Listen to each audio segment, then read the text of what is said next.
En la autopista 67, en un paisaje plano y monótono en Florence, Colorado, se encuentra Administrative Maximum Florence, o ADX, la única prisión supermax de Estados Unidos.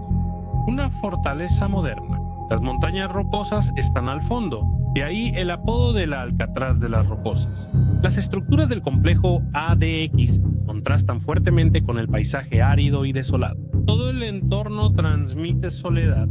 ADX es el destino final para una alineación estelar de capos, sociópatas, terroristas y asesinos seriales. Personas demasiado peligrosas para otras prisiones. Más de 400 viven aquí.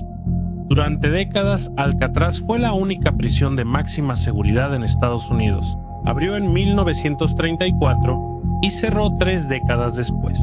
Alcatraz era una pesadilla logística costosa y la Penitenciaría Federal de Marion sería su reemplazo. El 22 de octubre de 1983, miembros de la Hermandad Aria, una de las pandillas carcelarias más poderosas del país, apuñalaron hasta la muerte a 2 oficiales de correcciones en ataques separados el mismo día. El doble homicidio en Marion se atribuyó al diseño inadecuado de la prisión y provocó un impulso para una nueva forma de aislar a los reclusos peligrosos.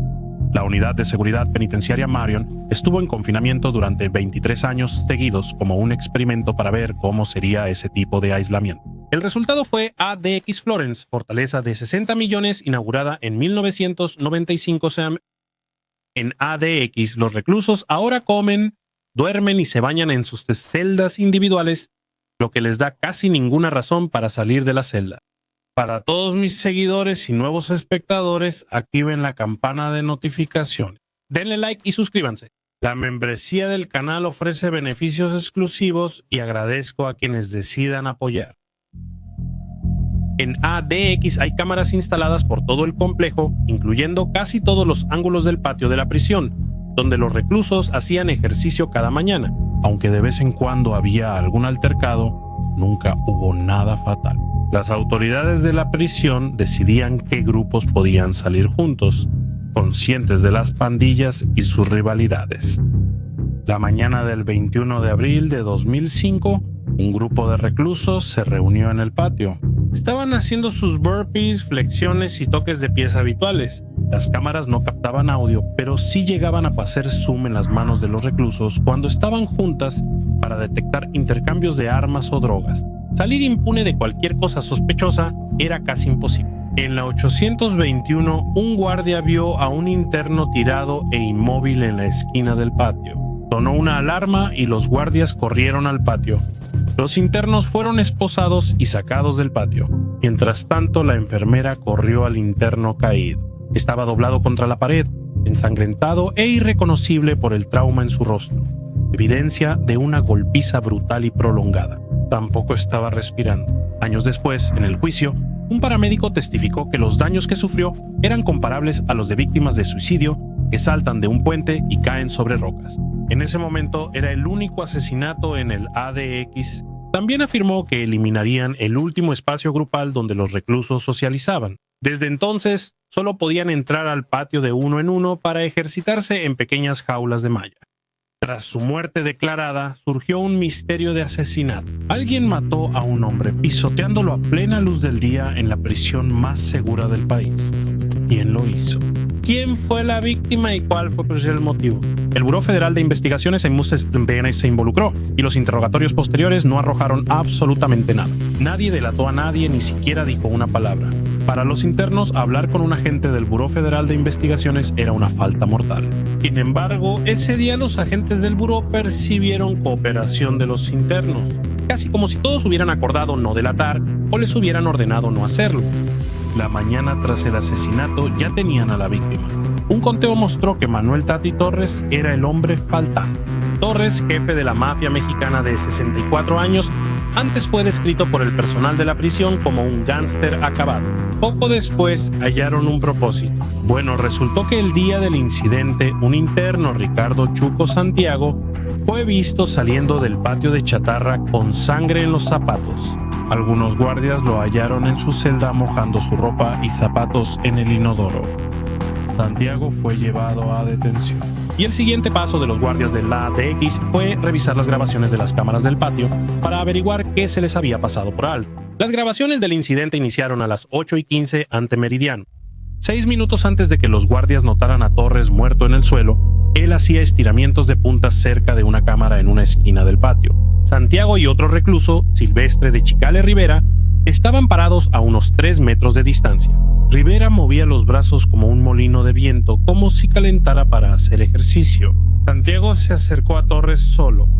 Torres entonces pareció extender la mano para saludar a Santiago, pero antes de que Torres pudiera reaccionar, Santiago se lanzó hacia adelante y le lanzó un golpe. El golpe empujó a Torres hacia atrás, directamente debajo de la cámara. Su posición hizo imposible que la cámara captara todo el ataque.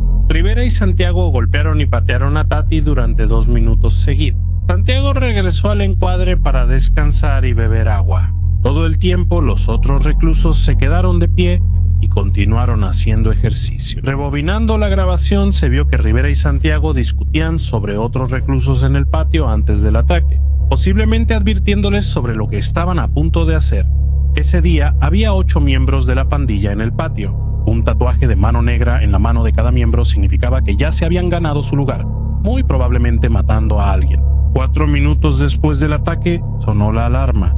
Los guardias llegaron y Torres ya estaba muerto. Al investigar un poco más, se descubrió que curiosamente Santiago y Torres habían hecho ejercicio juntos antes y parecían ser amigos.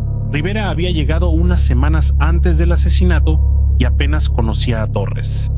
Menos de un día después del asesinato, identificaron a la víctima y a los 2 asesinos. También era claro que todas las partes aquí eran de la mafia mexicana. La mafia mexicana inició en 1957 en un centro juvenil cerca de San Francisco, creada por el joven de 16 años Luis Flores de Los Ángeles. Debería ser una coalición de todas las pandillas mexicanas que reclutaban agresivamente. Mientras más violentos, mejor. La pandilla se expandió rápidamente por el sistema penitenciario de California y le siguió un aumento en los asesinatos dentro de las prisiones de California. La M, el apodo de la pandilla, también reclutaba agresivamente en las calles cuando sus miembros salían en libertad. Al igual que su nombre, imitaban a la mafia italiana, tanto en su estructura como en sus reglas. Eso implicaba tener pocos miembros y cumplir reglas de sindicatos criminales como no delatar y sangre entra, sangre sale. En los años 90 la pandilla enfrentó varios casos y condenas bajo la ley de organizaciones corruptas e influenciadas por el crimen organizado. Para debilitarlos, el gobierno decidió enviar a los miembros a diferentes partes del país para cumplir sus sentencias, con el fin de dificultar la comunicación y la conspiración entre ellos. Esto solo les ayudó a crear células en todo el país. Con poca información sobre la pandilla, los investigadores recurrieron al Departamento de Policía de Los Ángeles, que tenía los datos más completos sobre la M. Detectaron que en 1997, una redada en la mafia de Los Ángeles arrestó a 27 personas. Uno de ellos era Manuel Tati Torres. Para entonces, Torres ya era alto rango y al ser sentenciado en el 99, tenía más de 50 años. Fue sentenciado a 13 años en Lompoc, donde rápidamente tomó el control del patio. Pero después de que las autoridades se dieron cuenta de lo poderoso que realmente era, lo trasladaron a ADX. En cuanto a los asesinos de Torres, Rivera era un ladrón de bancos de 47 años encarcelado desde que tenía 21. Era un asociado en la M, pero aún no era miembro. No tenía condenas por asesinato antes. Santiago, reincidente condenado desde joven, llegó a ADX por un asesinato en 1989. Lo cometió en Lompoc y fue algo que hizo para entrar a la M en primer lugar.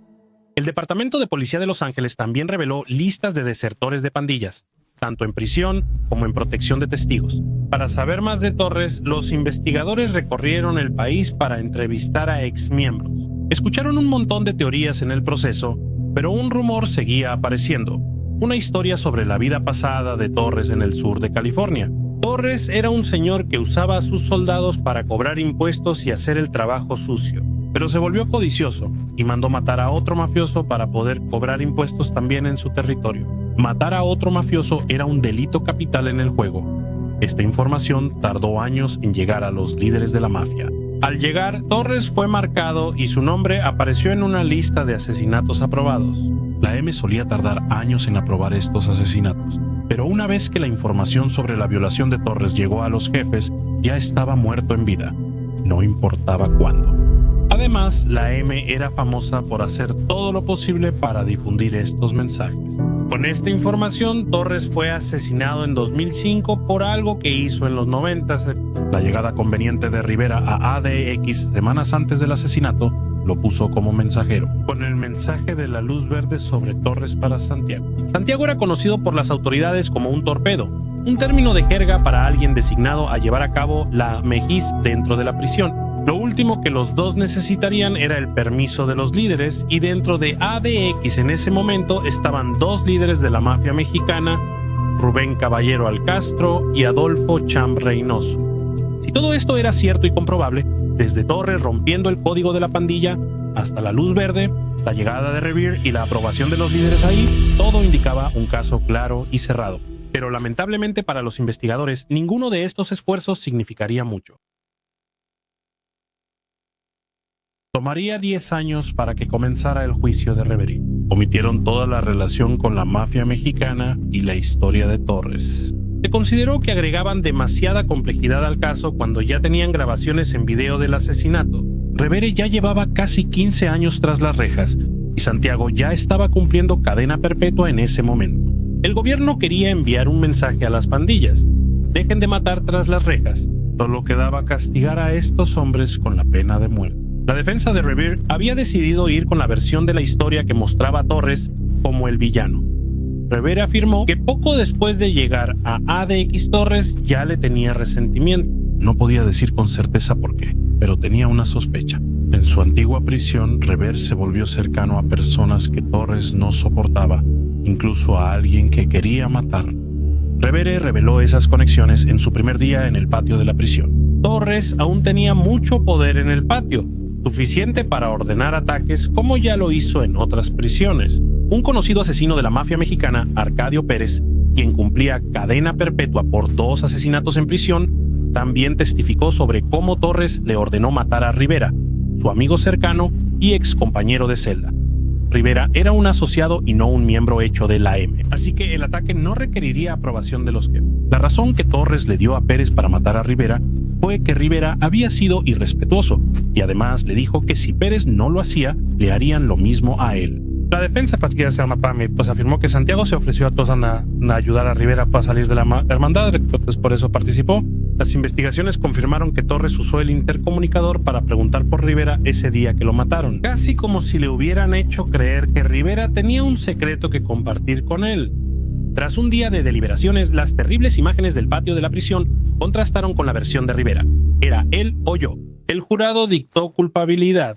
Rivera fue sentenciado a cadena perpetua sin libertad condicional. Santiago tuvo una sentencia parecida en 2016. El factor decisivo, la duración del asalto. Rivera había alegado defensa propia, pero lo que el jurado vio en el video de vigilancia fueron unos cuantos golpes y patadas de más, después de que la supuesta amenaza quedó incapacitada. Hoy en día, ese asesinato es uno de los únicos que ocurrieron en la institución de última generación, construida precisamente para evitar ese tipo de cosas. Una historia sobre el código de pandillas y la mentalidad de los más incorregibles en Estados Unidos.